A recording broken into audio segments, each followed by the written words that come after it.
Hello everyone, आप सभी लोगों का स्वागत है टीचिंग परीक्षा के आज के इस वीडियो में, जिसके अंदर में फ्रेंड्स हम लोग दिसंबर 2024 की सीटेट के लिए हम एनसीईआरटी बेस्ड जो एसएसटी की सीरीज चला रहे हैं उसको एक कदम आगे बढ़ाएंगे। मैं आपको बता दूं फ्रेंड्स कि ये पूरे के पूरे क्वेश्चंस एनसीईआरटी बेस्ड है, इसी वजह से आपको सीटेट में तो काम आएंगे ही, साथ ही साथ आपको और भी बहुत सारी जो एग्जाम्स है आप लोगों की उसमें भी आपको काम आएंगे जो आप सीटेट के बाद देने वाले हो। जैसे कि आप लोगों का बीपीएससी टीआरई की एग्जाम है, 17th बीपीएससी है, डीट्रिपलएसबी है, सुपर टेट है, एडब्ल्यूईएस है। इन सभी एग्जाम्स में केवीएस के अंदर में आप लोगों को ये सारे के सारे क्वेश्चंस बहुत ज्यादा काम आने वाले हैं। तो आप लोग जो है इस पूरे सेशन को देखिए। जो बच्चा पूरा सेशन लाइव देखेगा उसके लिए हमने टेस्ट भी रखी है लास्ट में।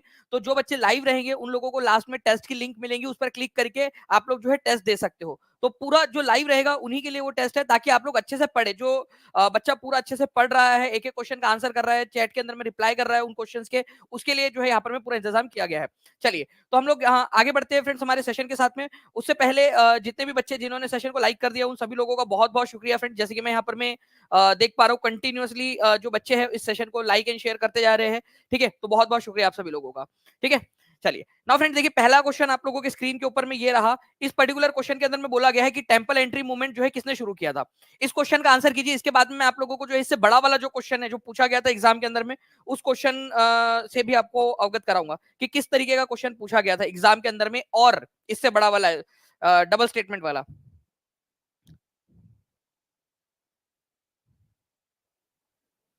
चलिए, तो देखिए फ्रेंड्स, मंदिर प्रवेश आंदोलन 1927 के अंदर में किसने शुरू किया था, तो आंसर हो जाएगा डॉक्टर भीमराव अंबेडकर ने शुरू किया था इसको। ये बहुत ही इंपॉर्टेंट वाला पॉइंट है आप लोगों का। ठीक है, इसके बाद में देखिए, आप जो जो चीजें मैं बता रहा हूं आप लोगों को वो ध्यान से समझना आप लोग। ठीक है, क्योंकि उसके ऊपर में बेस आप क्वेश्चन दूंगा आपको। ठीक है, और आप लोगों ने सॉल्व करना है। चैलेंज एक्सेप्ट करते हो आप लोग? जल्दी से कमेंट में हाँ बता दीजिए अगर चैलेंज एक्सेप्ट करते हो तो, क्योंकि मैं अभी आप लोगों को यहाँ पर मैं समझाऊंगा और उसके ऊपर में बेस्ड आपसे एक क्वेश्चन पूछूंगा जो एग्जाम में आया हुआ था क्वेश्चन आपका। ठीक है, चलिए देखिए फ्रेंड, टेंपल एंट्री मूवमेंट, मंदिर प्रवेश आंदोलन, ये किसने स्टार्ट किया था? ये स्टार्ट किया था डॉक्टर भीमराव अंबेडकर ने। कौन से साल में? 1927 के अंदर में। इन्होंने जो है वो ऐसे आंदोलन जो है 1927 से लेकर 1935 के बीच में 3 बार ऐसे आंदोलनों का नेतृत्व किया डॉक्टर भीमराव अंबेडकर ने। कितने बार किया? 3 बार। ठीक है, ये याद रखना आप लोगों ने। ठीक है, 1927 से 1935 के बीच में 3 बार मंदिर प्रवेश आंदोलन किया। इसका मेन मकसद क्या था? मेन मकसद था फ्रेंड्स कि जो दलित लोग हैं जिनको मंदिरों में प्रवेश नहीं दिया जाता उनको मंदिरों में प्रवेश दिलवाना।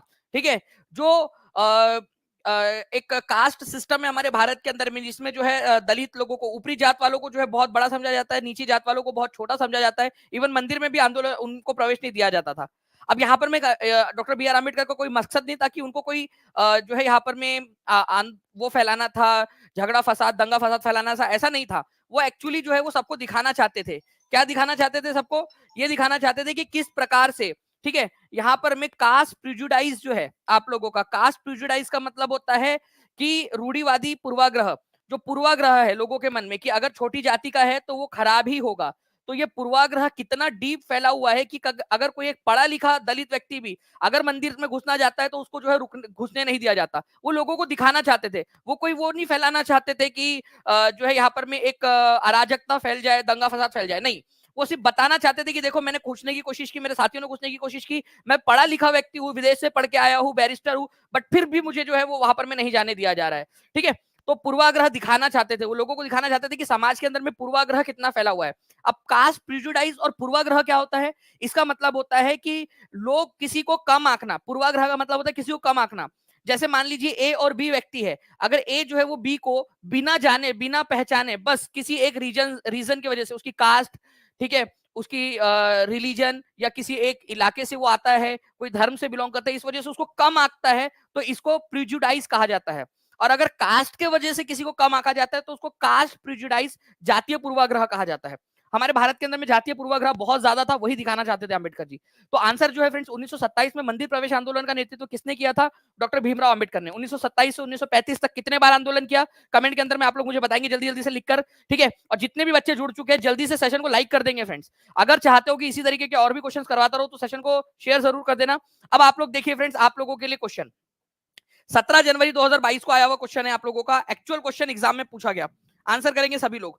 मैं आप लोगों के कमेंट आंसर्स का इंतजार कर रहा हूं। यहाँ पर मैं बताइए, देखिए 2 स्टेटमेंट दिए गए, असर्शन रीजन टाइप का क्वेश्चन है, एटलीस्ट ऑप्शन एलिमिनेट करने की कोशिश करो। ठीक है, एक एक कदम आगे बढ़ेंगे तो फ्रेंड्स आप लोग जो है बड़े बड़े क्वेश्चंस को भी सॉल्व कर पाओगे। असर्शन में बोला गया है डॉक्टर बी आर अंबेडकर जो है उन्होंने टेंपल एंट्री मूवमेंट को लीड किया। ठीक है, उपनिवेशिक समय काल के अंदर में, मतलब अंग्रेजों के समय में 1927 से 1935 तक कॉलोनियल पीरियड था, अंग्रेजी शासन। तो डॉक्टर बी आर अम्बेडकर ने जो है टेम्पल एंट्री मूवमेंट को लीड किया, ये बिल्कुल सही बात है, मंदिर प्रवेश आंदोलन को।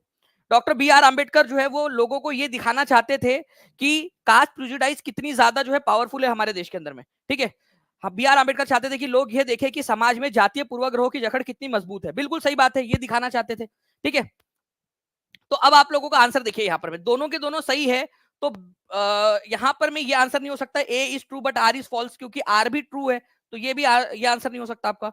Both A and R are false, देखो दोनों के दोनों जब सही है तो ये भी आंसर नहीं हो सकता।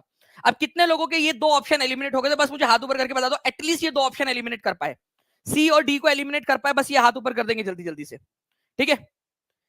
अगर ये एलिमिनेट कर पाए आप लोग तो मतलब आपने आधा रास्ता तय कर लिया, ठीक है। मैं आपको बता दूं फ्रेंड, जो बच्चा पूरा लेक्चर देखेगा लाइव उसको जो है टेस्ट मिलेंगी, तो सभी पूरा का पूरा लेक्चर अच्छे से लाइव देखिए आप लोग लास्ट तक, ठीक है, टेस्ट है आप लोगों के लिए। तो फ्रेंड्स दोनों के दोनों सही है, और आर जो है वो ए का रीजन है कि उन्होंने टेम्पल एंट्री मूवमेंट क्यों किया, क्या करना चाहते थे वो लोगों को दिखाना चाहते थे कि देखो कि जातीय पूर्वाग्रह कितना ज्यादा मजबूत है हमारे देश के अंदर में, कि एक पढ़ा लिखा इंसान भी अगर नीची जाति का है और वो मंदिर में जाना चाहता है तो उसको रोका जाता है। तो वो दिखाना चाहते थे, पूर्वाग्रह दिखाना चाहते थे कि कैसे जकड़ा हुआ है हमारे देश को पूर्वाग्रह ने। तो आंसर जो है फ्रेंड्स हो जाएगा both A and R are true, and R is the correct explanation of A. A को एक्सप्लेन करता है कि क्यों उन्होंने इस आंदोलन को चलाया था, तो ए यहां पर में हो जाएगा आप लोगों का, option number A is the correct answer, ठीक है। R is the reason for A, या R is the explanation of A, ये याद रखना है आप सभी लोगों ने। तो इस तरीके से जो है फ्रेंड्स आप लोग आंसर कर पाए, कितने लोग आंसर कर पाए और कितने लोगों को समझ गया कि अब अगर ऐसा कोई क्वेश्चन आता है तो आप लोग सॉल्व कर पाओगे। अगर इस तरह के क्वेश्चंस करने हैं, ठीक है, तो सेशन को अच्छे से देखते रहिए आप लोग, मैं आप लोगों को सारे के सारे इस तरीके के क्वेश्चन करवा दूंगा, ठीक है। सीडीपी की क्लास जो है हिमांशु कुमार जी इसके जस्ट बाद, इस क्लास के तुरंत बाद होती है आपकी, ठीक है। चलिए नाउ फ्रेंड नेक्स्ट क्वेश्चन की तरफ मैं आगे बढ़ते, किसने सोचा था कि अंग्रेजों को पिता की भांति किसानों की रक्षा करनी चाहिए, ये किसने कहा था? चलिए बहुत सारे लोग बोल रहे हैं, उनको समझ में आ गया, बहुत अच्छी बात है, ऐसे ही आप लोग अच्छे से देखते रहिए बस। नाउ फ्रेंड देखिए यहाँ पर मैं, अगर किसने सोचा कि अंग्रेजों को पिता की भांति किसानों की रक्षा करनी चाहिए, मतलब अंग्रेज लोग जो है वो पिता बन जाए, ठीक है, और जैसे पिता अपने बच्चों की रक्षा करता है वैसे किसानों की रक्षा करने की जिम्मेदारी अंग्रेजों की है।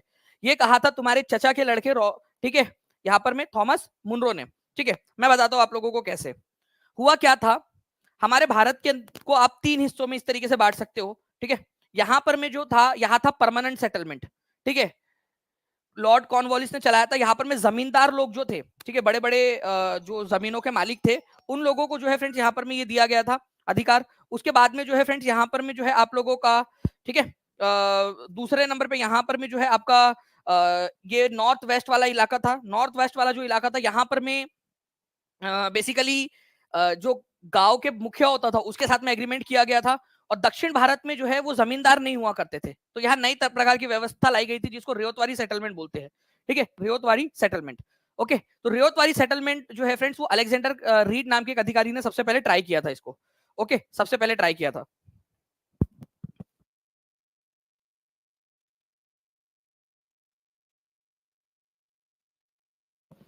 तो अलेक्जेंडर रीड जो है फ्रेंड्स ये आप लोगों ने याद रखना है कि वो अधिकारी थे जिन्होंने सबसे पहले, ठीक है, रेवतवारी, रेवत का मतलब क्या होता है, किसान, ना तो जमींदारों के साथ में एग्रीमेंट करेंगे ना तो जो है गांव के मुखिया के साथ में, डायरेक्टली किसानों के साथ में एग्रीमेंट करेंगे। डायरेक्ट किसान जो है, किसानों से हम टैक्स वसूल करेंगे, कोई बिचौलिया नहीं होगा। तो रेवत, रेवत का मतलब भी होता है किसान, रेवतवारी सेटलमेंट दक्षिण भारत में स्टार्ट हुआ था ये। सबसे पहले इसको टीपू सुल्तान का जब इलाका जीता गया वहां पर में किसने ट्राई किया था, सबसे पहले इसको किसने ट्राई किया था, ओके, सबसे पहले इसको किसने ट्राई किया था, अलेक्जेंडर रीड ने ट्राई किया था, ये याद रखना है आप सभी लोगों ने, ठीक है। ओके, अलेक्जेंडर रीड ने। बाद में जो है फ्रेंड थॉमस मुनरो ने इसको जो है वो क्या किया, थॉमस मुनरो ने इसको आगे बढ़ाया। थॉमस मुनरो ने पूरे के पूरे मद्रास में इसको ट्राई किया, पूरा लागू किया। इतने छोटे से इलाके पे अलेक्जेंडर रीड ने लगाया था, फिर बाद में पूरे इलाके पे थॉमस मुनरो ने लगा दिया, इसी वजह से इसको मुनरो सिस्टम भी बोलते हैं। क्यों चालू किया गया था, क्योंकि दक्षिण भारत में जो है कोई जमींदार वगैरह थे नहीं, तो डायरेक्ट किसानों के साथ एग्रीमेंट करना था। तो थॉमस मुनरो ने जब किसानों से टैक्स लेना स्टार्ट किया डायरेक्टली, तब उसने कहा था कि हमें, मतलब ब्रिटिशर्स को, ठीक है, पेरेंटल फिगर, एक जो है पेरेंटल फादर फिगर, एक पिता की भांति जो है किसानों की रक्षा करनी चाहिए अंडर द चार्ज, मतलब उनसे पैसे लेकर। अब पता नहीं कौन सा पिता अपने बच्चों से पैसे लेकर जो उनकी रक्षा करता है, बट ये ऐसे पिता बनना चाहते थे जो किसानों से टैक्स लेंगे और फिर उनके पिता की तरह रक्षा करेंगे, ठीक है। तो ये कहा था थॉमस मुनरो ने, ठीक है, थॉमस मुनरो, ओके। चलिए तो ये पूरा का पूरा है आप लोगों का पॉइंट। नेक्स्ट क्वेश्चन की तरफ में आगे बढ़ते हैं फ्रेंड। देखिए यहाँ पर में एक क्वेश्चन ये भी है आप लोगों का, ध्यान से पढ़िए इस क्वेश्चन को, दो स्टेटमेंट है और एग्जाम में आया हुआ क्वेश्चन है।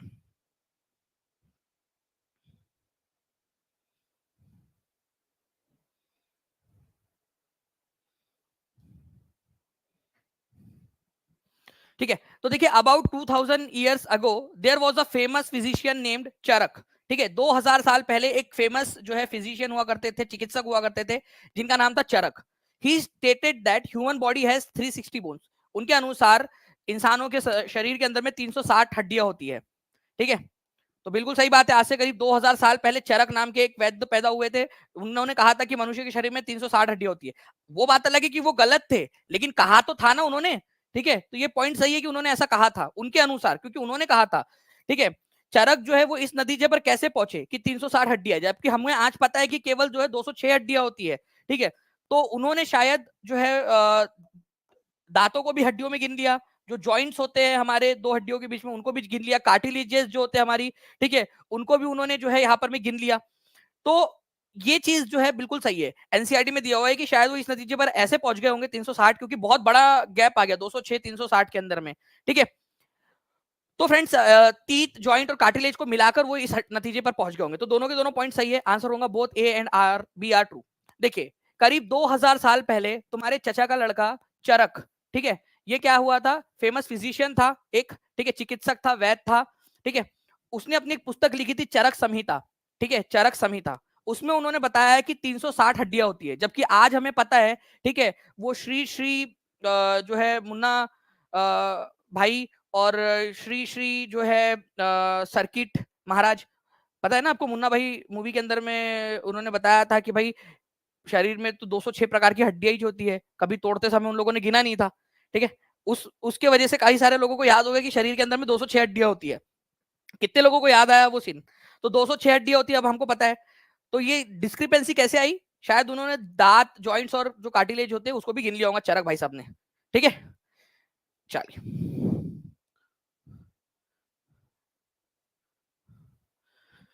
तो ये आप लोगों को थोड़ा सा याद रखना है फ्रेंड्स, इंपॉर्टेंट है, एग्जाम के अंदर में आप लोगों से पूछा जा सकता है ये। ओके, तो चरक संहिता चरक ने लिखी थी और 2000 साल पहले लिखी थी। किसी ने पूछा जीवक के बारे में बता दीजिए। तो जीवक जो है ये बिंबिसार के समय के फिजिशियन थे, बिंबिसार के। बिंबिसार ने उनको गौतम बुद्ध का इलाज करने के लिए भी भेजा था एक बार। तो यही पूछा जाता है कि जीवक किसके समय के थे, तो जीवक बिंबिसार के समय के थे, उनके राजकीय वैद्य थे। तो ये दोनों पॉइंट्स आप लोगों को समझ में आ गए होंगे होपफुली। नेक्स्ट क्वेश्चन की तरफ में आगे बढ़ते हैं। एक बार जो है फ्रेंड्स सभी के सभी लोग, जितने भी लोग देख रहे हैं सेशन को, जल्दी से लाइक कर देंगे। ठीक है, ताकि इसी तरीके के और भी सेशंस आप लोगों के लिए लिए जा सके। सेशन को लाइव आप लोगों ने पूरा देखना है, क्योंकि आपका इस क्लास के बाद में आप लोगों की तुरंत जैसे ही क्लास की एंड आएंगे मैं आपको लिंक दूंगा। लास्ट क्लास में लास्ट क्वेश्चन के बाद में मैं आपको लिंक दूंगा। जी हाँ, रोज होती है क्लास रेणु चौधरी जी। ठीक है, 5 बजे, डॉट 5 बजे आ जाए कीजिए आप जी। तो माझा प्रवास वॉज रिटन बाय, ठीक है, माझा प्रवास किसने लिखी है? ठीक है, तो माझा प्रवास जो है फ्रेंड्स ये मराठी जो है वाक्य है। इसका मतलब होता है मेरी यात्रा। ठीक है, मेरी यात्रा, तो कौन सी यात्रा की थी उन्होंने? 1857 का जो विद्रोह हुआ था ना उस समय में, ठीक है, विष्णु भट्ट गोडसे, उन्होंने जहां जहां भी गए उन्होंने 1857 के विद्रोह को अपने आंखों से देखा और उसको लिखा उन्होंने। ठीक है, तो 1857 के अंदर में माझा प्रवास नाम की जो पुस्तक है, माई ट्रेवल, ठीक है, ये विष्णु भट्ट गोडसे ने लिखी थी। ठीक है, इसमें उन्होंने क्या किया, उन्होंने जो भी उन्होंने देखा, ठीक है, उसके बारे में उन्होंने जानकारी आप लोगों को प्रदान की। कैसे जानकारी दी उन्होंने कि कहा क्या युद्ध हो रहा था, अंग्रेजों की क्या स्ट्रेटेजी थी, भारतीय सैनिक कैसे इकट्ठा हो रहे थे, वगैरह वगैरह। अब उन्होंने खुद ने देखा और खुद से लिखा, इसको प्राइमरी सोर्स मानेंगे या सेकेंडरी सोर्स, ये भी बता दीजिए आप लोग। विष्णु भट्ट गोडसे के द्वारा लिखित माझा प्रवास, मेरी यात्रा, माय ट्रेवल्स, ये प्राथमिक स्रोत होगा इतिहास को जानने का या द्वितीय स्रोत? बताइए जल्दी से। देखो उन्होंने खुद ने लिखा ना, देखकर, खुद ने देखा और लिखा। अब हम पढ़ रहे तो हमें प्राइमरी ही एक नजरिया मिल रहा है, तो ये प्राइमरी सोर्स है। ठीक है, ये याद रखना है आप लोगों ने, प्राइमरी सोर्स माना जाएगा इसको, प्राथमिक सोर्स माना जाएगा इसको, ये याद रखेंगे आप सभी लोग। ओके, चलिए नाउ फ्रेंड्स, अब देखिए यहां पर मैं एक बोला गया है कि, और ये भी एनसीईआरटी बेस्ड क्वेश्चन है, एग्जाम में आया हुआ है आपके सीटेट के, पुरुष और महिला कंकाल अवशेषों के अध्ययन और उनमें विभेद के लिए हमें किस पर ध्यान देना चाहिए? मतलब अगर हम लोगों को कंकाल मिलता है, ठीक है, ये मान लो कंकाल मिला, अब ये लड़का है कि लड़की आपको कैसे पता चलेगा? ठीक है, पुरुष है या महिला है कैसे पता चलेगा? तो देखिए, अगर ज्वेलरी पहनी है तो महिला है, ज्वेलरी अगर उसने पहनी है, ठीक है, दिला दे मुझे हरी हरी चूड़िया, ठीक है, क्या था यहाँ पर में वो और गाने में, अपना बना ले, ठीक है, और एक गाना और था यहाँ पर में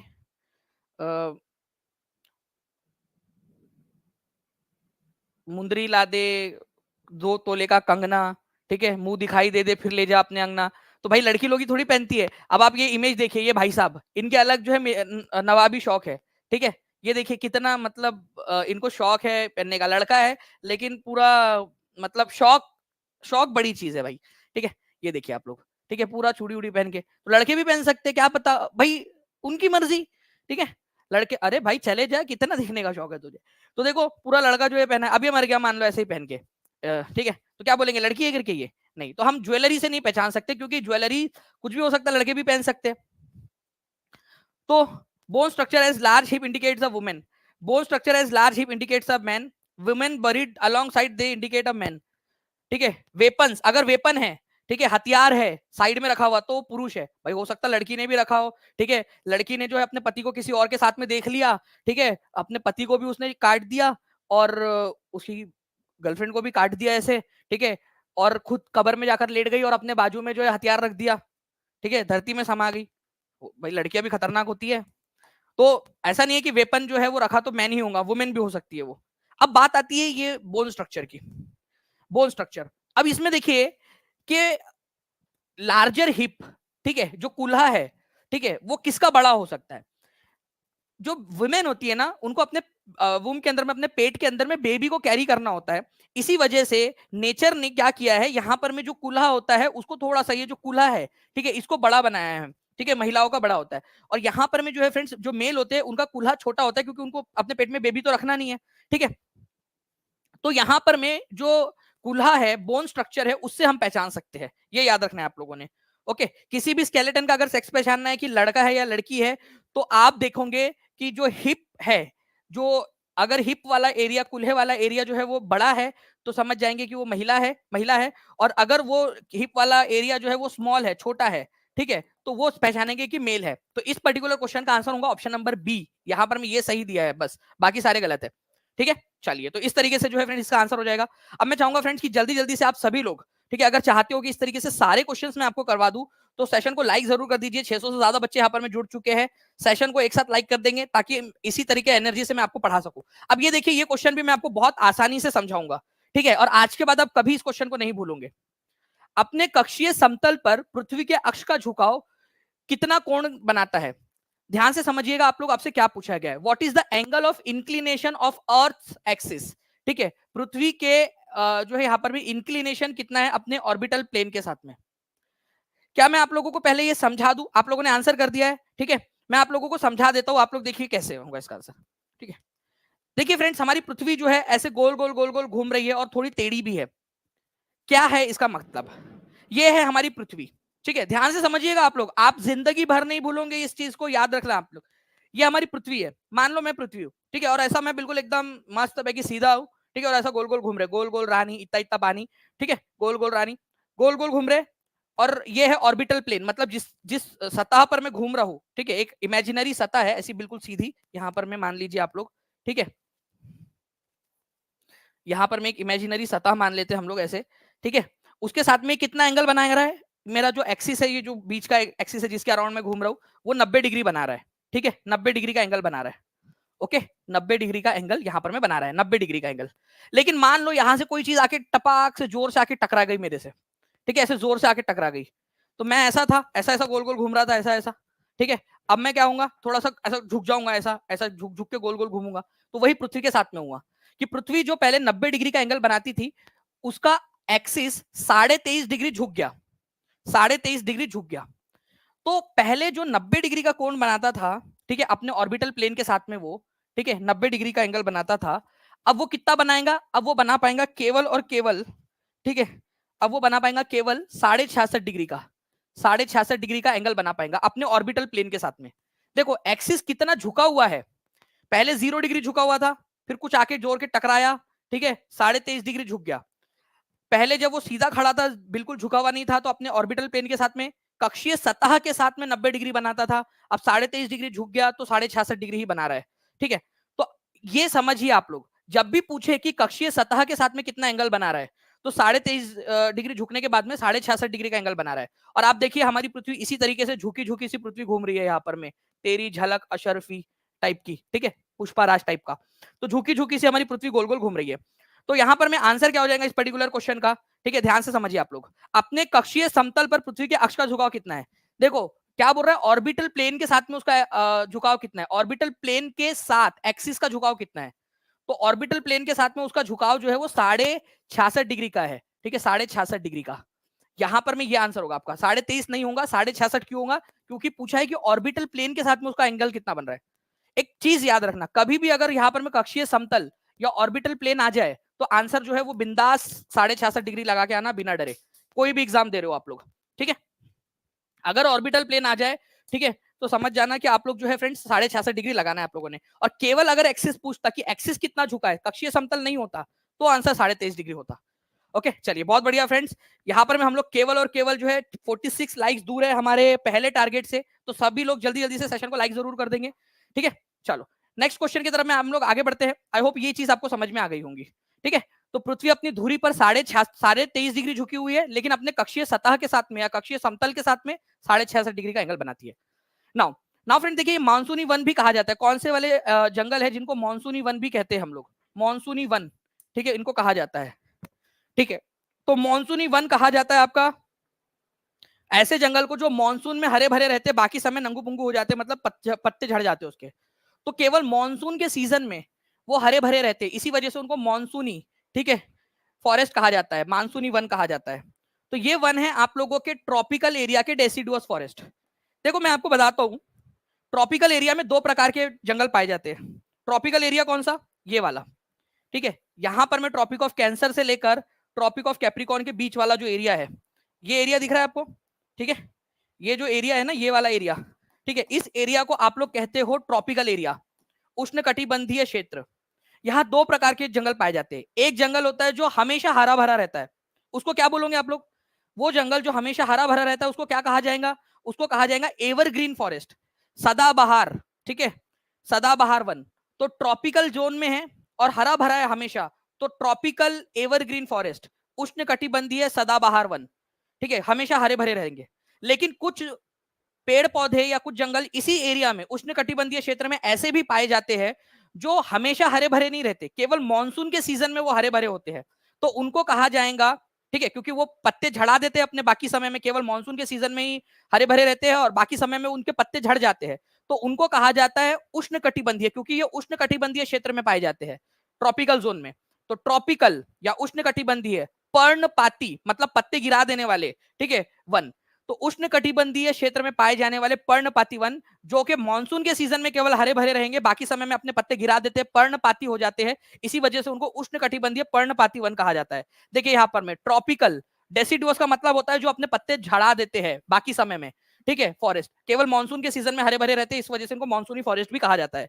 ठीक है, चलिए आगे मैं आपको बताता हूं मैं कि ट्रॉपिकल डेसिडुअस फॉरेस्ट, उष्णकटिबंधीय पर्णपाती वन, जो बाकी समय में अपने पत्ते गिरा देते, केवल मानसून के सीजन में ही हरे भरे रहते हैं, उनको मानसूनी फॉरेस्ट कहा जाता है। भारत में, नॉर्थ ऑस्ट्रेलिया में, सेंट्रल अमेरिका के अंदर में बहुत ज्यादा पाए जाते हैं। ये एक्सपीरियंस करते हैं सीजनल चेंजेस को। मान लो बारिश का सीजन आया तो वाह हरे भरे हो गए, क्या बात है, ठीक है, और बारिश का सीजन चला गया, ठीक है, तो नंगू पुंगू, मतलब उनके पत्ते झड़ जाते हैं और वो एकदम बेयर दिखते हैं। मतलब आपको पता है ना, आप लोगों ने देखा होगा कि पत्ते नहीं होते ज्यादा उनके ऊपर में, ज्यादातर पत्ते उनके झड़ जाते हैं, और बारिश का सीजन आया तो उनकी मौज हो जाती है, अरे भाई अपना तो समय आ गया करके टाइप का। ओके, तो ये लोग सीजनल चेंज को एक्सपीरियंस करते हैं, ट्रॉपिकल डेसिडुअस फॉरेस्ट। बारिश का सीजन आया तो हरे भरे, बारिश का सीजन चला गया तो नंगू पुंगू। ओके, चलिए समझ में आ गया आप लोगों को ये चीज। तो हमेशा याद रखना, monsoon forest, tropical deciduous forest को कहा जाता है। ये आज की टेस्ट आप लोगों को मिलेंगी ना, आज जो भी बच्चा लाइव देख रहा है पूरा सेशन, उसको टेस्ट मिलने वाली है, तो पूरा सेशन लाइव देखिए आप लोग, आप लोगों को बहुत ज्यादा अच्छा लगेगा। ठीक है, टीचिंग परीक्षा मतलब ऑथेंटिक, बिल्कुल रूपाली जी, बहुत बहुत शुक्रिया। चलिए यहाँ पर में कौन से फॉरेस्ट पाए जाते हैं, कौन कौन से जंगल पाए जाते हैं, ठीक है, इस जंगल में पेड़ कौन से पाए जाते हैं? आपको एक क्वेश्चन बन सकता है कि अगर मैं आपसे पूछूं कि इन जंगलों में से, ये इन ऑप्शन में से भारत में सबसे ज्यादा कौन से पेड़ पौधे मिलते हैं? ये बीपीएससी के एग्जाम में आया था, टीआरई के अंदर में। ऐसा ही same question D triple SB के जो है आप लोगों का जो टीजीटी हुआ था उसके एसएसटी वाले सेक्शन में पूछा गया था। कि भाई जो भारत है उसमें कौन से वाले पेड़ पौधे सबसे ज्यादा पाए जाते हैं, तो भारत में इस प्रकार के पौधे सबसे ज्यादा पाए जाते हैं, ठीक है, ट्रॉपिकल डेसिडुअस फॉरेस्ट टाइप के सबसे ज्यादा पाए जाते हैं, ये अपने आप में क्वेश्चन है, ठीक है। तो भारत में सबसे ज्यादा उष्ण कटिबंधीय पर्णपाती प्रकार के वन सबसे ज्यादा पाए जाते हैं भारत के अंदर में, ट्रॉपिकल डेसिडुअस फॉरेस्ट। तो कौन कौन से एग्जांपल है इसके, साल, टीक, नीम, शीशम, ठीक है। देखो आप लोगों ने नीम का पेड़ अक्सर अपने घर के पास में देखा होगा, ठीक है, नीम का पेड़ देखा है ना सभी लोगों ने, ठीक है। साल का पेड़, टीक का पेड़, शीशम का पेड़, ये हमारे भारत के अंदर में अक्सर मिलते हैं, ठीक है। इसके अलावा हमारे भारत के अंदर में जो है फ्रेंड्स, इन डेसिडुअस फॉरेस्ट में टाइगर, लायन, ठीक है, एलिफेंट, लंगूर, मंकी, लंगूर और मंकी तो कितने सारे हमारे देश के अंदर में, ठीक है ना, आप लोगों को पता ही है, आप लोगों ने भी देखा ही होगा अपने आसपास में। तो ये लंगूर, बंदर, बाघ, शेर, हाथी, ये सब जानवर डेसिडुअस फॉरेस्ट के अंदर में पाए जाते हैं। और इसमें कौन से मेन पेड़ पौधे वो भी याद रखना है आप लोगों ने। मैं टीम से रिक्वेस्ट करूंगा कि प्लीज इसके ऊपर में क्वेश्चन बना दिया जाए जल्दी से, इस स्लाइड के ऊपर में स्टेटमेंट टाइप का, ठीक है। अभी थोड़ी देर में पूछूंगा मैं आप लोगों से इसके ऊपर में क्वेश्चन। चलिए, तो ये ट्रॉपिकल क्षेत्र में पाए जाते हैं, इसी वजह से इनको ट्रॉपिकल क्षेत्र बोलते हैं। किस क्षेत्र को विश्व का उद्यान कहा जाता है, ये भी क्वेश्चन आया हुआ है, ये आपका यूपी टेट में आया हुआ है आप लोगों का, ये क्वेश्चन आप लोगों का सीटेट के अंदर में भी आया हुआ है, ये क्वेश्चन आप लोगों का जो है फ्रेंड बीपीएससी के अंदर में आया हुआ है, यही सेम क्वेश्चन जो है आप लोगों का फ्रेंड डिफरेंट एसएससी की एग्जाम्स में भी आया हुआ है। ऑर्चर्ड ऑफ द वर्ल्ड, विश्व का उद्यान या विश्व का फल उद्यान इसको कहते हैं। तो विश्व का फल उद्यान कहा जाता है मेडिटेरियन रीजन को, भूमध्य सागरीय क्षेत्र को। अब ये भूमध्य सागरीय क्षेत्र कहां पर में है, कितने लोगों को वर्ल्ड मैप पर भूमध्य सागर कहा है ये बात पता है, भूमध्य सागर। देखिए फ्रेंड्स, भूमध्य सागर जो है मैप के अंदर में मैं आपको दिखाना चाहूंगा, ठीक है, जस्ट अ सेकंड। ये देखिए आप लोग, अगर यहां पर मैं आप देखोगे, ठीक है, ये हमारा प्यारा भारत है, ठीक है। और इस क्षेत्र में अगर आप अफ्रीका और यूरोप के बीच में देखोगे तो यहां पर में है आपका, ठीक है, मेडिटेरियन सी, भूमध्य सागर, इसको भूमध्य सागर बोलते हैं। तो यहां पर में इस एरिया के अंदर में नींबू वंश के फल बहुत ज्यादा पाए जाते हैं, ठीक है, नींबू वंश के, साइट्रस फ्रूट उनको बोला जाता है। और यहाँ बहुत जो है एक्सट्रीम क्लाइमेट होता है, अलग ही प्रकार का क्लाइमेट है। तो उस वजह से इस क्षेत्र को आप लोग क्या कहते हैं, विश्व का फलोद्यान, ऑर्चर्ड ऑफ द वर्ल्ड कहा जाता है, विश्व का फलोद्यान। तो विश्व का उद्यान या विश्व का फल उद्यान, orchard of the world, Mediterranean reason को कहा जाता है, ये याद रखना है आप लोगों ने, भूमध्य सागरीय क्षेत्र को कहा जाता है। इंपॉर्टेंट है, याद रखिएगा आप सभी लोग, ठीक है, भूमध्य सागरीय क्षेत्र को कहते हैं, ठीक है।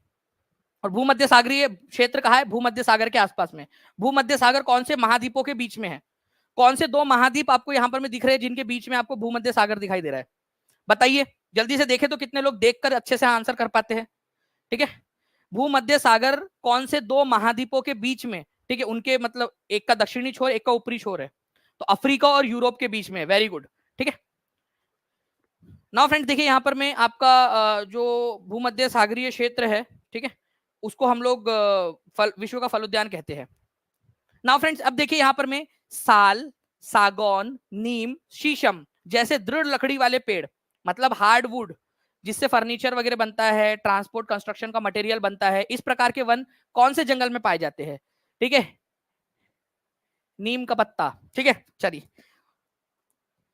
तो यहां पर मैं देखिए फ्रेंड्स, नीम, साल, सागौन, शीशम, ठीक है, ये सारे के सारे आप लोगों के क्या है, ये याद रखना है आप लोगों ने फ्रेंड्स, ये आपके ट्रॉपिकल क्षेत्र में पाए जाते हैं, डेसिडुअस फॉरेस्ट जो भारत के अंदर में पाया जाता है, तो ट्रॉपिकल क्षेत्र में, ये भी याद रखना है आप लोगों ने, ओके। इंपॉर्टेंट पॉइंट है, एग्जाम के अंदर में पूछा जा सकता है। 552 लाइक्स हो चुके हैं फ्रेंड्स, हम लोग जो है हमारे जो सेकंड टारगेट है 1000 का, उससे बहुत पास में हम लोग जो है पहुंच रहे हैं। एक एक कदम ही सही, एक एक पग ही सही, हम लोग जो है आगे बढ़ते जा रहे हैं, और यही चीज है आप लोगों ने अपने जीवन में उतारनी है, ठीक है। तो जल्दी से सेशन को जहां भी शेयर कर सकते हो शेयर कर दीजिए, सेशन को लाइक कर दीजिए, जिन्होंने चैनल को सब्सक्राइब नहीं किया है, टीचिंग परीक्षा चैनल को सब्सक्राइब भी जरूर कर लीजिए, ठीक है। चलिए, तो यहाँ पर मैं ट्रॉपिकल डेसिडुअस फॉरेस्ट हो गया आपका, अभी आपको बताया था मैंने यहाँ पर मैं साल, टीक, नीम, शीशम। अच्छा, कौन कौन से जानवर यहाँ पाए जाते हैं, बंदर और लंगूर तो आपको याद हो गया होगा भाई, ट्रॉपिकल डेसिडुअस फॉरेस्ट भारत में सबसे ज्यादा पाए जाते हैं, और लंगूर और बंदर पाए जाते हैं। अब आप लोग जो है लड़कियों, देखो कोई भी लड़का तुमको छेड़ते हुए दिखे तो बोल देना, सही बात है, हमारे भारत में बहुत ज्यादा ट्रॉपिकल डेसिडुअस फॉरेस्ट पाए जाते हैं ना, ठीक है, और वहां बहुत सारे जानवर भी पाए जाते हैं, ठीक है। तो उन दो जानवरों में से हो तुम, वो लड़का सोचता रह जाएगा, अगर वो दानी सर की क्लास देख पाऊंगा, यार मुझे लंगूर बोल के गई या फिर मेरे को शेर बोल के गई, ठीक है। अब वो बेचारा कंफ्यूज, ठीक है, आप जो है यहाँ पर में एकदम अल्ट्रा लेवल के बन गए, क्योंकि वो कंफ्यूज रहेगा जिंदगी, लंगूर बोली या टाइगर बोली करके, ठीक है, बंदर बोली या लायन बोली, क्योंकि ये दोनों ही पाए जाते हैं यहाँ पर में, है ना। चलिए, एलिफेंट भी पाए जाते हैं कुछ मोटे माटे लोग, ठीक है, मेरे जैसे मोटे लोग। चलिए चलिए फ्रेंड्स, ट्रॉपिकल डेसिडुअस फॉरेस्ट की बात करें हम लोग यहाँ पर में, तो बाघ, शेर, हाथी, लंगूर, बंदर यहाँ सब पाए जाते हैं। वयोवृद्ध गांधीवादी नेता एक, ठीक है, एक गांधीवादी नेता थे, ठीक है, उन्होंने 1952 में भूख हड़ताल पर बैठ गए थे वो, क्योंकि हमारे भारत के अंदर में जो है, यहाँ पर में ये ऐसा जो पूरा पूरा राज्य था, ये इसका नाम था मद्रास राज्य, ठीक है, ये आज के तमिलनाडु और आज के आंध्र प्रदेश से मिलकर बना था, ठीक है। तो उनका मानना था कि आंध्र प्रदेश को अलग राज्य बनाया जाए, आंध्र तेलुगु भाषा के आधार पर अलग राज्य बनाया जाए। तो कौन से राज्य के लिए उन्होंने भूख हड़ताल की थी? आंसर हो जाएगा आंध्र प्रदेश को लेकर।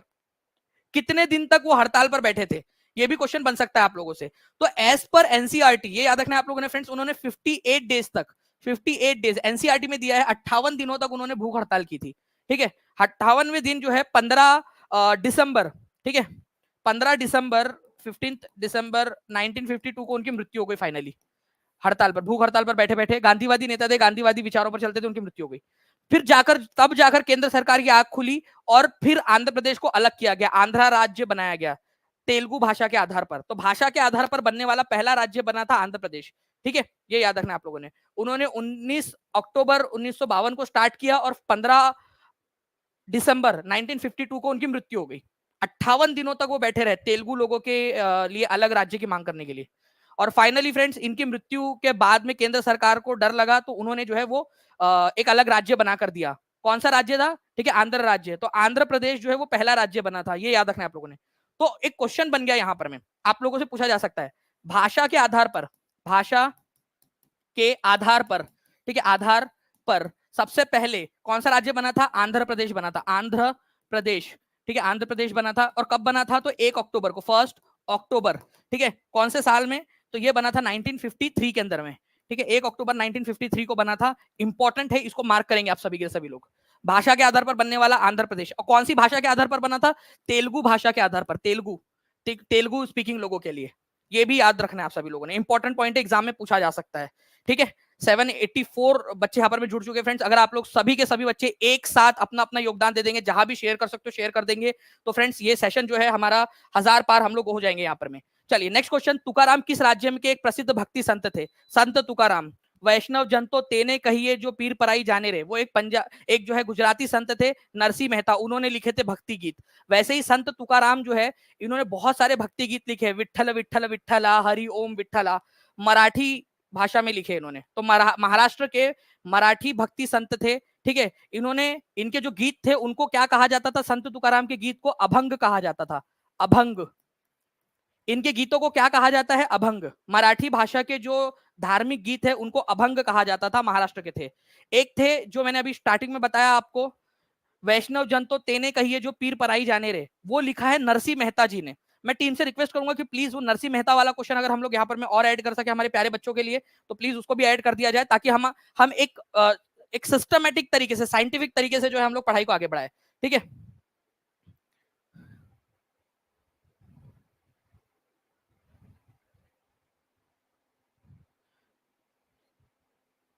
Thank you very much cute puppy blog ji, बहुत बहुत शुक्रिया आपके इतने प्यारे से कमेंट के लिए। चलिए now friends, C is the correct answer. तो भक्त जो है संत तुकाराम महाराष्ट्र के भक्ति आंदोलन के कवि थे, विष्णु भक्त थे, वैष्णव परंपरा के लिए मानते थे। इनके गीतों को अभंग कहा जाता था, मराठी भाषा के गीत, अभंग, ठीक है। नाउ फ्रेंड्स देखिए, हनफी और शाफी क्या है, ठीक है, हनफी और शाफी, ये एनसीईआरटी में दिया हुआ है। हनफी और शाफी ये बेसिकली जो इस्लाम धर्म है ना, उसके अंदर में अलग अलग जो सुन्नी, अलग सुन्नी, शिया, वहाबी, अलग अलग सेक्ट बने हुए हैं, अलग अलग जो है पंथ बने हुए हैं। उनमें जो सुन्नी सेक्ट है उसमें भी और सब क्लासिफिकेशन हुआ है, ठीक है, उसमें और सब क्लासिफिकेशन हुआ है। तो इस्लाम के जो अलग अलग बेसिकली आप लोग बोल सकते हो कि ये किस्म है, ठीक है, अलग अलग पंथ है, ये आप लोगों इस्लाम के पंथ है, अलग अलग पंथ है। तो आंसर जो है फ्रेंड्स आप लोगों को ऑप्शन नंबर ए हो जाएगा कि इस्लामिक विद्यालय, अलग अलग इस्लामिक लॉ है ये। जो हनफी, ठीक है, जो इमाम हनफी को मानते थे, उनके मानने वालों ने हनफी सेक्ट आगे चलाया। जो इमाम शाफी को मानते थे उन्होंने शाफी चलाया। जो इमाम हनबली को मानते थे उन्होंने किया। इमाम मालिकी को जो मानते थे उन्होंने मालिकी सेक्ट चलाया। तो ये इस्लाम के जो है स्कूल ऑफ लॉज या अलग अलग जो है आप लोग बोल सकते हो सेक्ट है, जिनको स्कूल ऑफ लॉज भी बोला जाता है।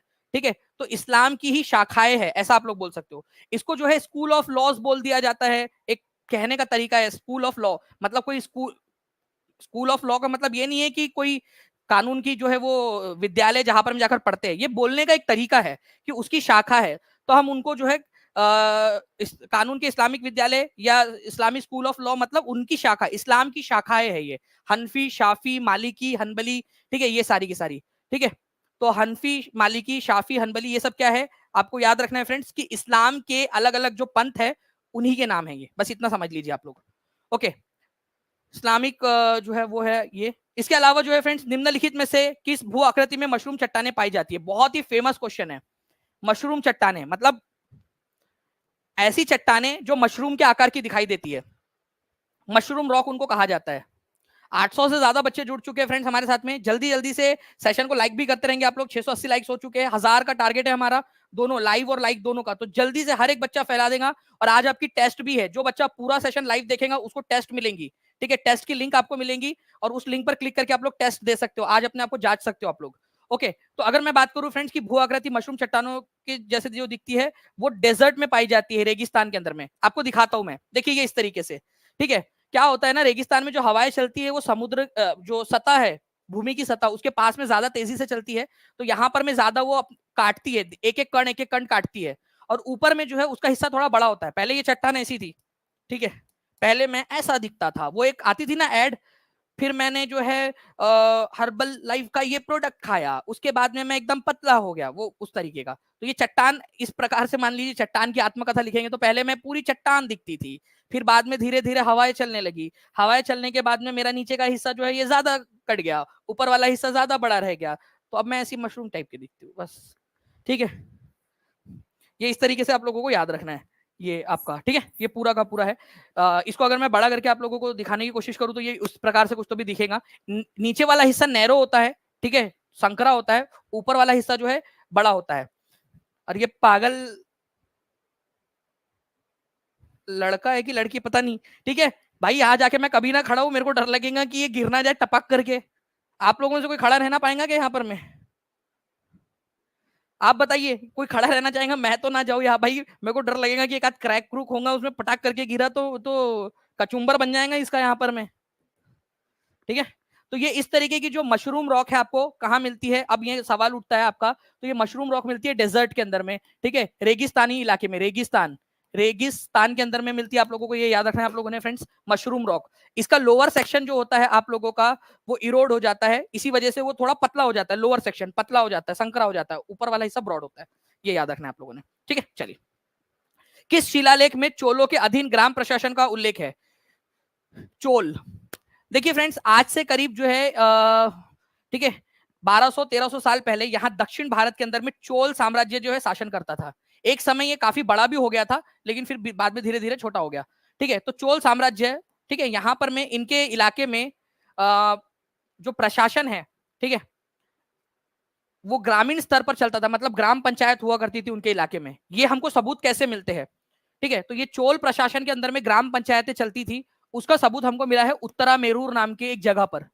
वहां हमको एक शिलालेख मिला है, एक पत्थर के ऊपर में लिखा हुआ मिला है कि कैसे कैसे ग्राम प्रशासन चलता था, मतलब उनके पास में पंचायती व्यवस्था थी, इसका ये मतलब हुआ।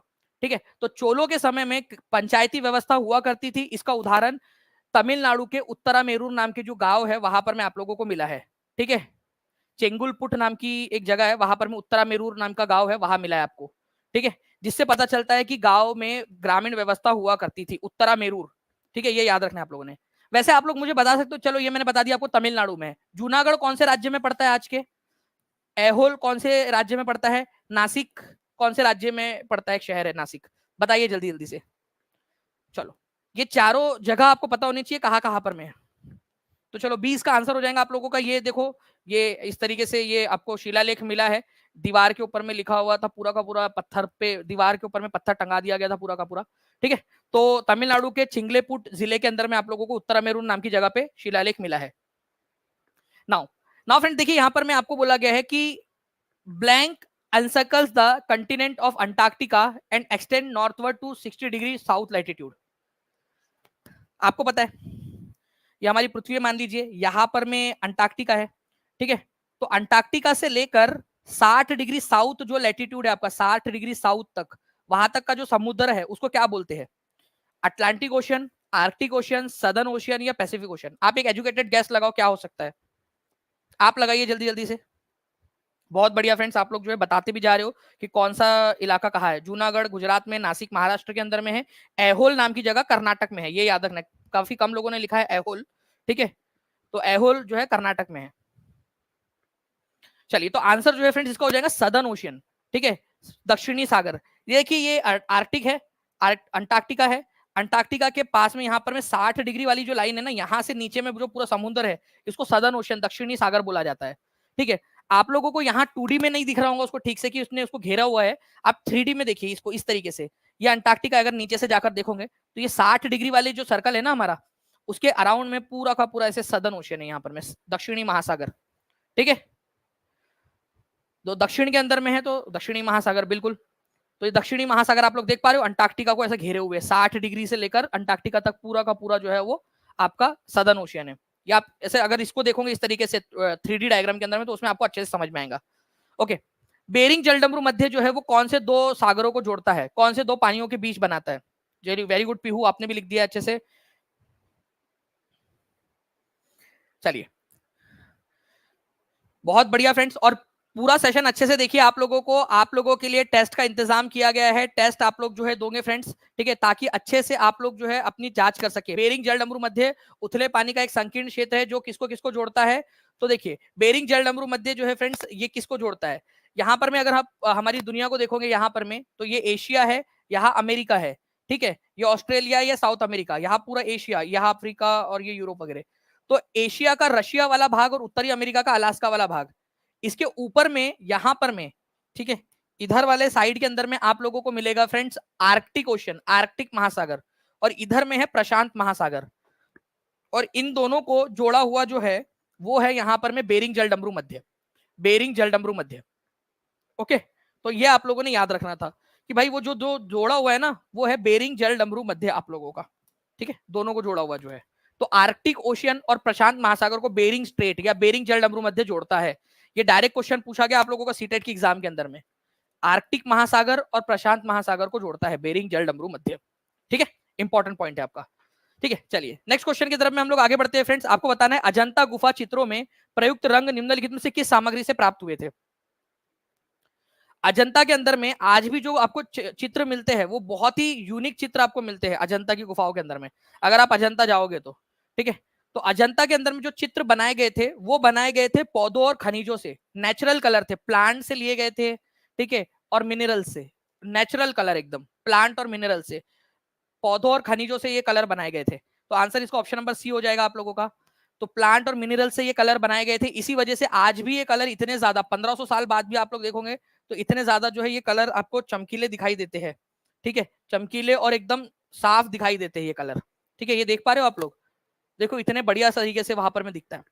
तो ये आप लोगों ने याद रखना है फ्रेंड्स कि प्लांट और मिनरल से बने थे, इसी वजह से 1500 साल बाद भी ये कलर एकदम अच्छे हैं। अब उस समय में गुफाओं के अंदर में जाकर कैसे बनाएंगे, अंदर में जाकर कैसे बनाएंगे पेंटिंग? लाइट वगैरह तो थी नहीं, तो वो लाइट ऑफ टॉर्च, मतलब कि वो मशाल लेकर जाते थे और मशालों की रोशनी में वो लोग जो है वो बनाते थे पेंटिंग्स। कितना कठिन काम होगा आप लोग सोचिए। अच्छा, किसने बनाया ये? अब क्या ये पेंटिंग जिसने भी बनाया उसके नीचे में उसने नाम लिखा है कि अपना पप्पू पेंटर, पप्पू पेंटर, ऐसा नाम उन्होंने लिखा है कि अपना किसी ने? नहीं। तो ये याद रखना है फ्रेंड्स आप लोगों ने यहाँ पर में कि ये जो महान कृतियों को बनाने वाले जो कलाकार थे वो अज्ञात है, ठीक है, उन्होंने अपना नाम नहीं लिखा, उनकी अज्ञात है वो नाम, मतलब इतना बढ़िया काम किया लेकिन उन्होंने कहीं नाम ही नहीं लिखा अपना, तो अननोन है ये लोग। ये भी याद रखना है। आप लोगों से बोला जा सकता है कि देखो स्टेटमेंट वाला क्वेश्चन कैसे बनेगा इसके अंदर में, मैं बताता हूं आपको। अजंता की गुफाओं में 1500 साल पहले जो पेंटिंग्स बनाई गई थी उनमें प्लांट और मिनरल बेस्ड कलर्स का इस्तेमाल किया गया था, स्टेटमेंट नंबर 1, ठीक है। इतनी महान कृतियों को बनाने वाले कलाकारों ने उन पेंटिंग के नीचे अपने नाम लिखे हैं। तो क्या होगा आंसर? पहला वाला सही, दूसरा वाला भी सही, पहला वाला गलत, दूसरा वाला सही, या दोनों गलत, ठीक है, या पहला सही दूसरा गलत? आंसर क्या होगा आपका? दूसरा वाला गलत हो जाएगा, क्योंकि उन महान कलाकृतियों को बनाने वाले लोगों ने अपना नाम नीचे में नहीं लिखा है, ठीक है, ये याद रखना था आप लोगों ने। चलिए जल्दी जल्दी से फ्रेंड्स सेशन को लाइक एंड शेयर करते रहेंगे, जहां भी शेयर कर सकते हो, टेलीग्राम, फेसबुक, व्हाट्सएप, इंस्टाग्राम। अगर आप चाहते हो कि इसी तरीके से मैं आपको पूरा कंटेंट अच्छे से पढ़ा दूं आप लोगों को, तो आप लोग जल्दी जल्दी से जहां भी शेयर कर सकते हो शेयर कर देंगे आप लोग। प्राचीन शैल चित्र कहाँ पाए गए हैं, ये एनसीईआरटी की 6वीं कक्षा की पुस्तक का क्वेश्चन है और इंपॉर्टेंट है। हमारे भारत के अंदर में प्राचीन काल में शैल, शैल का मतलब होता है चट्टान, ठीक है, चट्टानों पर जो चित्र बनाए जाते थे, दीवारों पर, चट्टानों पर जो चित्र बनाए जाते थे, वो कहाँ पाए गए हैं। तो आपको एक तो मिला है मध्य प्रदेश के अंदर में, भीमबेटका नाम की जगह है, ठीक है, भीमबेटका, भीमबेटका, ठीक है, भीमबेटका मध्य प्रदेश के अंदर में, वहां पर में शैल चित्र मिले, गुफाओं के अंदर में चित्र बनाए गए थे। और एक तो मिला है उत्तर प्रदेश के दक्षिणी भाग में, सदर्न भाग में, सदर्न पार्ट ऑफ यूपी, ठीक है, southern part of UP, Uttar Pradesh के दक्षिणी भाग के अंदर में। तो ये ऐसे इलाके हैं जहां पर में आप लोगों को शैल चित्र बहुत आय मात्रा में मिलते हैं। ये एनसीईआरटी पॉइंट है, एनसीईआरटी में दिया हुआ है, एग्जाम में आ भी चुका है ये, ठीक है। तो प्राचीन शैल चित्र आप लोगों को मध्य प्रदेश और उत्तर प्रदेश के दक्षिणी भाग में मिले हैं, ठीक है, ये याद रखना है। भीमबेटका और दक्षिणी उत्तर प्रदेश के अंदर इस तरीके से चित्र बनाते थे वो लोग, ठीक है। भीमबेटका में तो 500 से भी ज्यादा गुफाएं आपको मिली है। नाउ फ्रेंड देखिए, ये एक बहुत ही इंपॉर्टेंट वाला क्वेश्चन, बार बार आता है ये क्वेश्चन। निम्नलिखित में से किस व्यक्ति के पद और विचार, मतलब उनकी उनकी पोयम और उनकी जो जो उनकी बातें थी, उनको पंचवाणी में, बीजक में संरक्षित किया गया। पंचवाणी में और बीजक में संत रविदास जी की बातें, उनके पद, मीराबाई, कबीर, गुरु नानक देव जी, ठीक है, बताइए। तो जाति ना पूछो साधु की, पूछ लीजिए ज्ञान, मोल करो तलवार का, पड़ी रहन दो म्यान, ठीक है, संत कबीर जी, ठीक है, इनके जो विचार है वो पंचवाणी, बीजक, और इवन जो है फ्रेंड बाद में जो है आप लोगों का गुरु ग्रंथ साहिब के अंदर में भी उसको, उनके कुछ विचारों को लिया गया है।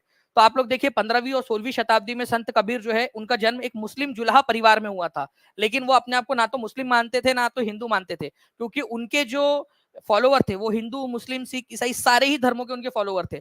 उन्होंने बात कही, अपने विचार रखे, ठीक है।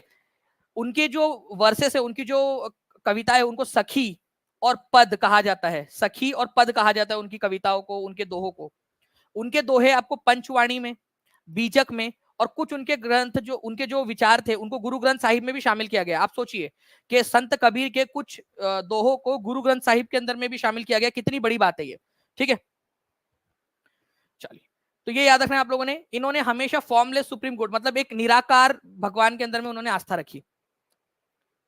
तो संत कबीर का मानना था कि जो भगवान है वो निराकार है, और उनकी भक्ति करके, मतलब उनके ध्यान में मग्न होकर, उनसे प्यार करके आप जो है उनको पा सकते हो, कोई कर्म कांड, हवन कुंड वगैरह करने की जरूरत नहीं है। देखिए मंडप क्या था, 4 जनवरी 2022 के अंदर में पूछा गया, ठीक है। 850 से ज्यादा बच्चे यहाँ पर में जुड़ गए फ्रेंड। जल्दी जल्दी से ऐसे ही सेशन को लाइक एंड शेयर भी करते रहेंगे आप सभी लोग। अगर मैं बात करूं मंडप क्या था, तो मंडप एक सेक्रेट प्लेस था, ठीक है, टेम्पल के अंदर में एक हॉल था जहां लोग असेंबल हो सकते थे, ठीक है। स्तूपा के अराउंड का पाथ, जहां पर में, या फिर ऐसी जगह जहां पर में भगवान की देवी देवताओं की मूर्ति रखी जाती थी। तो मंडप, प्राचीन मंदिरों के अंदर में मंडप एक ऐसी जगह होती थी जहां एक हॉल है और लोग वहां जाके इकट्ठा हो सकते हैं।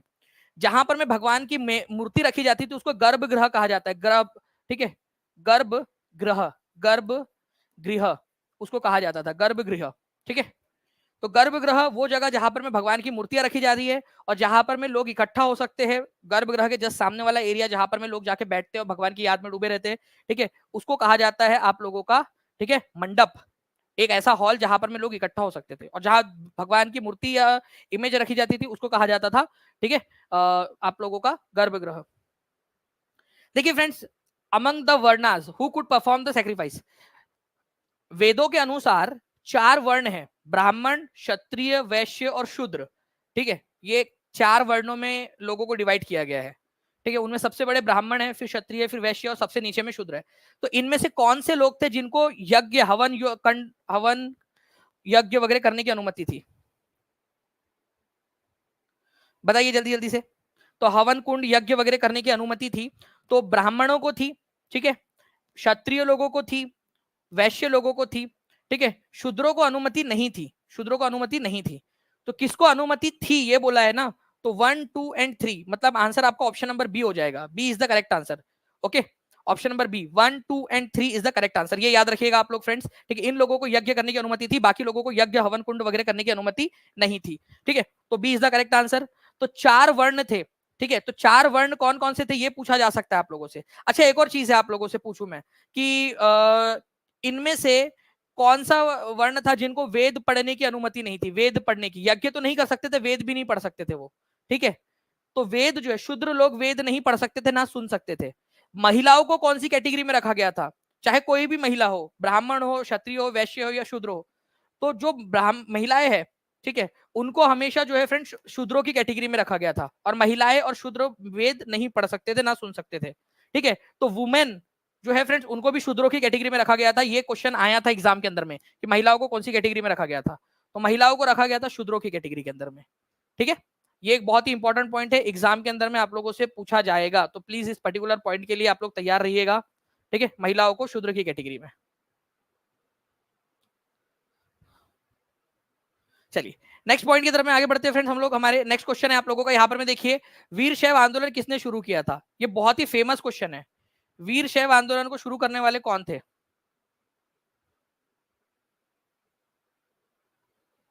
वीर शैव आंदोलन को शुरू किसने किया था? कल आप लोगों को बताया था मैंने वीर शैव आंदोलन के बारे में।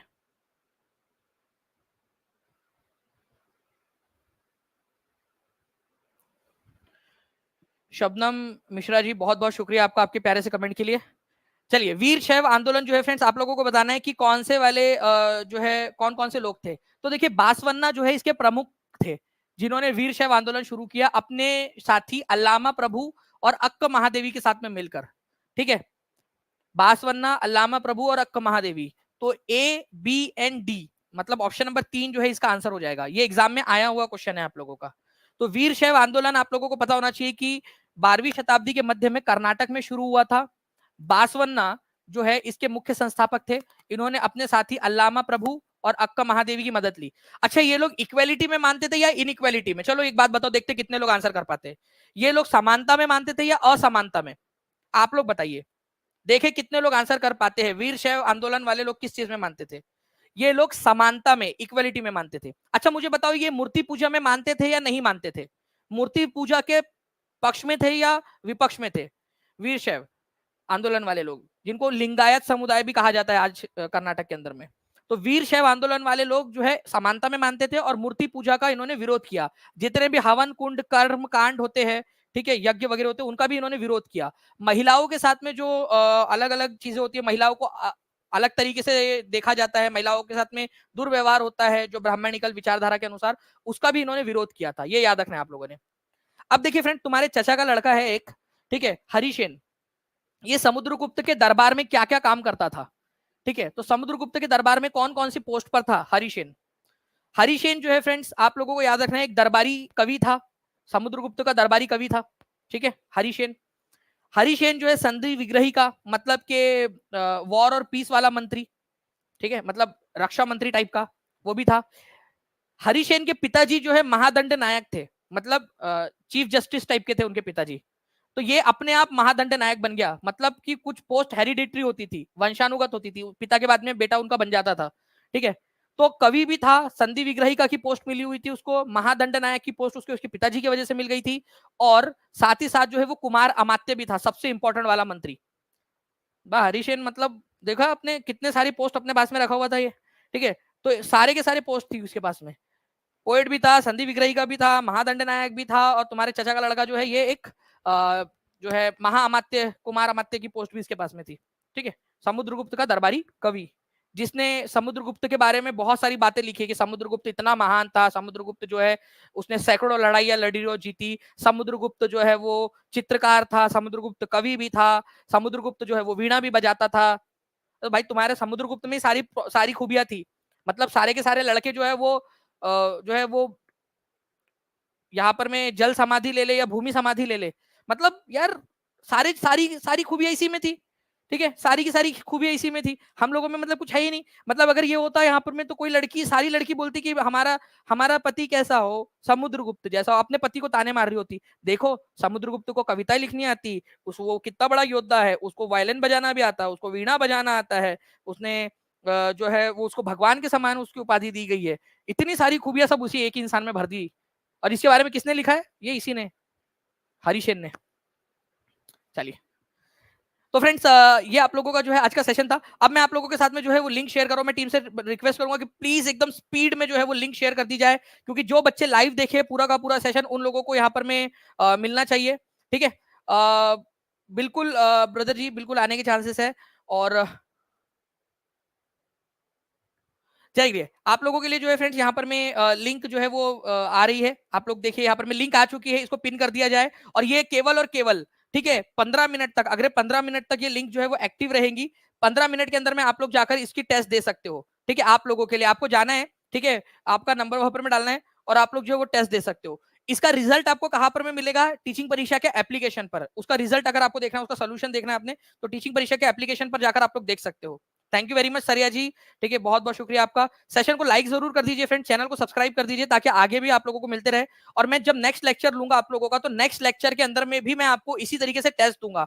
तो हर एक बच्चा लाइव आने की कोशिश कीजिए, लाइव आइए, ठीक है, और आपको देना है। इसके अलावा जो है फ्रेंड्स आप लोगों की यहाँ पर में जो है टेस्ट है, टेस्ट को भी आप लोग अटेम्प्ट कीजिए। ठीक है, मिलते हैं हम लोग हमारे नेक्स्ट लेक्चर में। सीडीबी का क्लास है अभी, सीडीबी की क्लास को भी आप लोग ज्वाइन कर सकते हो। ओके, सीडीबी की क्लास अभी आप लोगों की है, सीडीबी की क्लास को भी आप लोग अभी ज्वाइन कर लीजिए। ओके, चलो, thank you very much, take care and bye, God bless you all, thank you.